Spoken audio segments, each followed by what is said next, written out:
खबर शामिल करते हैं बैनुल अक़वामी मंजरनामे से।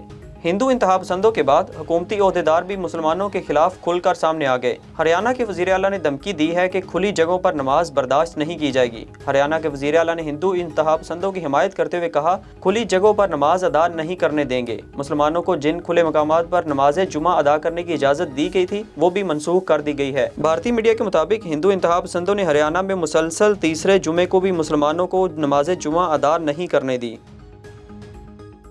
अमेरिका ने विकीलीक्स के बानी जूलियन असांज को बरतानिया से अमेरिका के हवाले करने का मुकदमा जीत लिया और अब जूलियन अमेरिकी कैद में रह सकते हैं, क्योंकि इससे उनकी अमेरिकी हवालगी की राह बज़ाहिर हमवार हो गई है।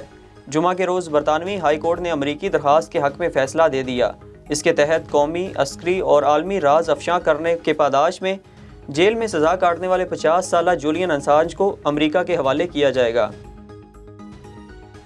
ओमिक्रॉन के फैलाव के पेश नज़र लंदन के 10 डाउनिंग स्ट्रीट में क्रिसमस पार्टी मनसूख। कोरोना वायरस के नए वेरिएंट ओमिक्रॉन के बायस लंदन की 10 डाउनिंग स्ट्रीट ने क्रिसमस पार्टी मनसूख कर दी है। बरतानवी वज़ीर आज़म बोरिस जॉनसन के तर्जमान का कहना है कि इस साल बरतानवी वज़ीर आज़म के डाउनिंग स्ट्रीट ऑफिस में क्रिसमस पार्टी का कोई मनसूबा नहीं है, क्योंकि हुकूमत कोरोना के फैलाव से निपटने पर तवज्जो मरकूज़ किए हुए है। बरतानिया में ओमिक्रॉन केसेस रिपोर्ट होने वाले केसेस से कहीं ज़्यादा है, इसलिए पुरानी पाबंदियों को दोबारा नाफिज किया जा रहा है। पाबंदियों का ऐलान करते हुए उन्होंने मास्क के इस्तेमाल को भी लाजमी करार दिया।